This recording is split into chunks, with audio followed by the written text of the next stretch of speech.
Thank you. I also introduce the two other guys.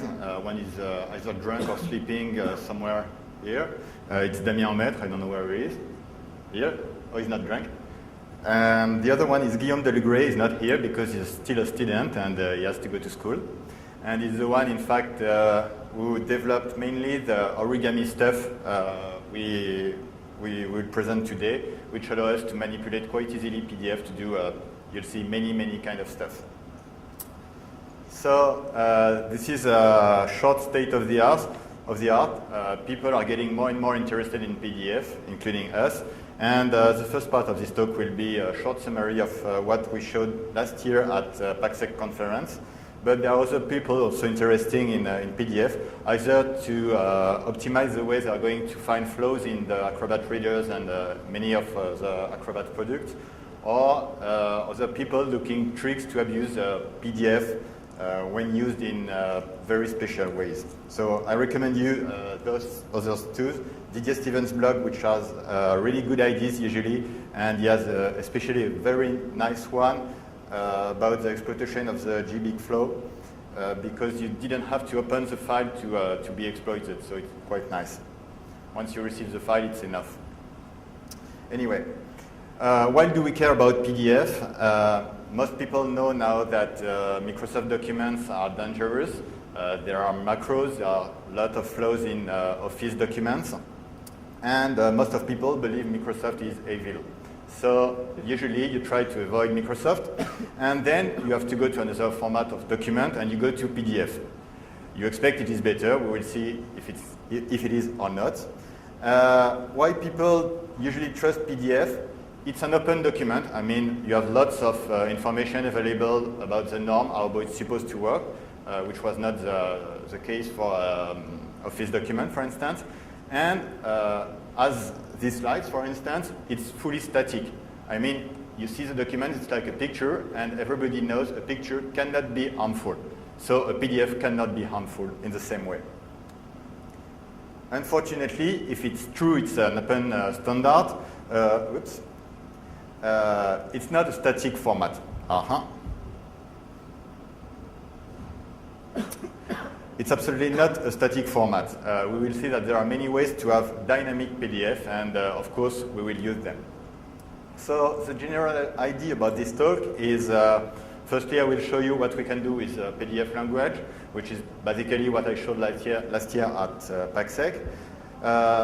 Then the question was, okay, now we know how to use the language PDF, but it's fine, we can do funny stuff. But the most popular software used to read PDF is Reader. Is there some specific issues with this one? Okay, we will look into it. And last point was, okay, it's very fun to come in Japan or in Malaysia to do conference about PDF, but can we do other things with PDF? For instance, improving attack, and I'll show a very nice trick for pen testers, which will allow very efficient target attacks on local network based on the use of a PDF. So this is through what you will go. So briefly, what is a PDF? This is a file, okay? It starts with a header stating this file is PDF, and it gives a version. So here we have a PDF version 1.1. The most part of the PDF is built upon with an object. So you see how what an object can look like. There are many kinds of objects. Objects are used to describe everything. So it can be a picture, it can be text, it can be a font, it can be whatever you imagine a document can be represented as an object. And we will go through many kind of them through this presentation. And in the end are two additional sections we don't care about, so they're just here for the beauty of the slide. Okay, I told you PDF is dynamic. PDF mainly is descriptive. So it says, here is a page. In this page, there is some text. This text uses this font. It has this color, and so on. So the main difference between the PDF language and all the other language computer scientists are used to program with is that you don't have control instruction. You don't have if statement, you don't have loops, you don't have this kind of stuff. Anyway, it's dynamic language because they propose you some features, like for instance, playing a movie. playing a sound. You can also do some three-dimensional rendering. I don't know why, but it's available. You can do it. Nobody uses it, I guess, but it's here. You can launch an external program. There are some precautions that are taken, but you can do it. And of course, Paul, for instance, told about it yesterday. You can do some JavaScript. So why JavaScript in PDF? You want to display text, and you want to have JavaScript. What for? And in fact, it's probably because you don't have the loops, the loop structures, the if statement, and so on I told you about. You need to have an higher level language, so JavaScript came in. Many flaws have been discovered in the JavaScript lately. And what is interesting with this action is that it's the only one which is configurable in the configuration file. So it's the only one you can switch on, switch off. All others are non-configurable. Additionally, it's important to notice that usually when you can do something in JavaScript, you can also do it natively in PDF language. So the main difference between the JavaScript and the PDF language is just the syntax. It's just also the if and loop statements. So when we were looking at the language PDF, we thought in very bad ways of how to use it. So we focused on 5 directions: evasion tricks. Okay, I am an attacker. I don't want to get. I don't want to go into jail, so I have to be invisible. These are the invasion tricks. So for instance, we built a PDF which can be opened either as image or a JPEG image or as a PDF file, depending on the software you are using. These kind of tricks are usually used to bypass antivirus. You can do denial of service, but usually denial of service is so easy to do so, okay. Next issue when you're an attacker is, okay, it's fine, you send your payload to the target, but you would like to be able to communicate with it, so you need input and output communication. You also would like to write and read on the remote target, and of course, execute target. So we find a way to do most of them except the write on the target. So this was all about last year. So I will just show you a very short demo. We built 2 complex attacks, one targeted attack, the one I won't show you, and one virus fully built in PDF using things you're not supposed to use. So we report the things we were doing to Adobe, and they fix the stuff in April or something like that. So the version I'm using here is the one which is still vulnerable. Okay, I need to reset all the parameters.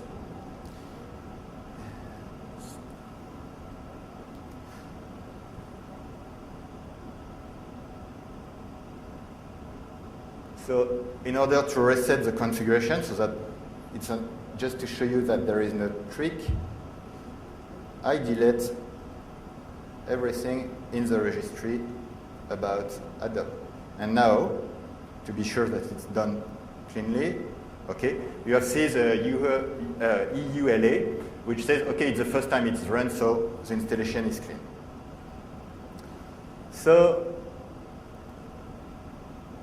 let's take our virus. So it could be used in one file, but we did it in 2. You will understand why soon.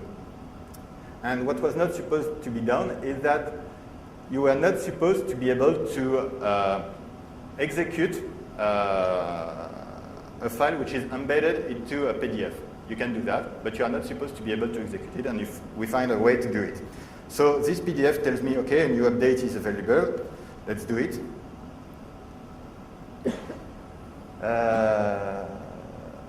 Here is the first trick. You can see that it's proposing me a new update called Acrobat Reader 910 update.exe. You are not supposed by default to be able to execute exe file embedded into a PDF file. So normally this would never be should never be executed in Adobe. In fact, so I said, okay, do the update. The trick was really easy. We use the file system in Windows, and you just have to add a double dot at the end of the name of the file, and the parsing was no more correct. They filter the extension, they filter on the .exe, but if you change the extension to .exe double dash, then it's okay. It doesn't match, so execution is allowed. So here it's okay. It just ran. It tells me a signature has an issue, but in fact, it's just because I'm not connected to the web right now. So let's have a look at the signatures property. Where is it? Go.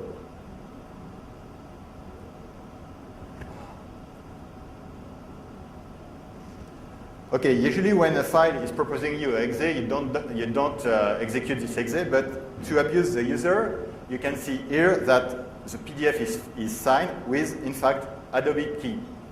If you look at the certification chain here, we use this key, which is also signed by Adobe. So this just means that we found somewhere in the Adobe Reader's binary a private key, and we use it to sign the binary. So this has also been fixed now. You can still sign PDF with Adobe's key, but when you do it, you also have a small message saying, okay, this key is Adobe's property, you're not supposed to use it, but you can still use it anyway. So that's just what we did. So here, oops.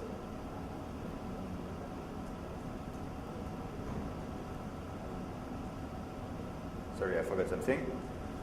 The first part, in fact, the fake update changed the configuration of the Adobe Reader and was supposed to execute a second file. So imagine now that you're on a system which is compromised. I didn't open it with the right thing. You have a second payload coming now. And when you open it, you see that there is an executive program which is executed without any warning this time. So now the host is fully compromised. And additionally, go to hell here.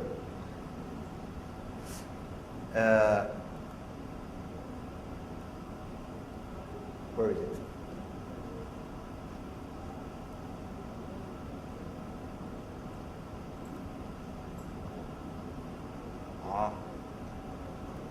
Okay. I'm not used to Windows.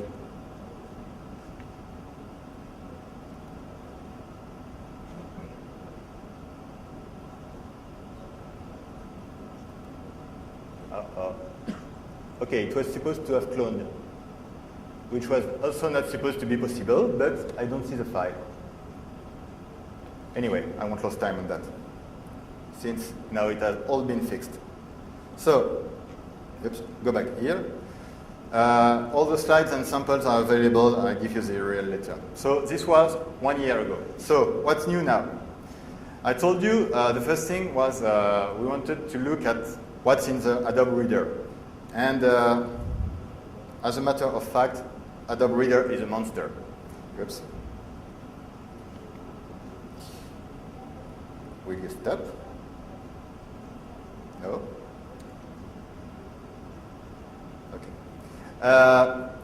It's about 300 megabytes. The main DLL is 20 megabytes, and you see lots of connections between the various kinds of the program. So some are for specification, some are for cryptography. So each block here deals with a specific feature. So when you want to focus on Adobe, in fact, it's impossible, Adobe Reader, you have to focus on specific features. So that's what we choose to do. What's the security model? I told a bit about it. It's mainly based on white and black list. So either things are authorized or not. For instance, you're not allowed to connect to a target seed. You're not allowed to execute a .exe file. I told you about that. And of course, this configuration is also accessible in the user directory. So if you gain in any way a way to modify this configuration file, you can do whatever you want with Adobe Reader after that.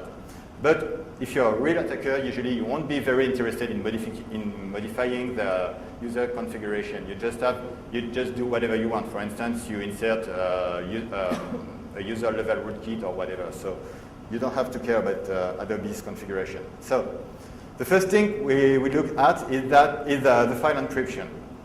Adobe is allowed to encrypt the PDF. So basically, you don't care about the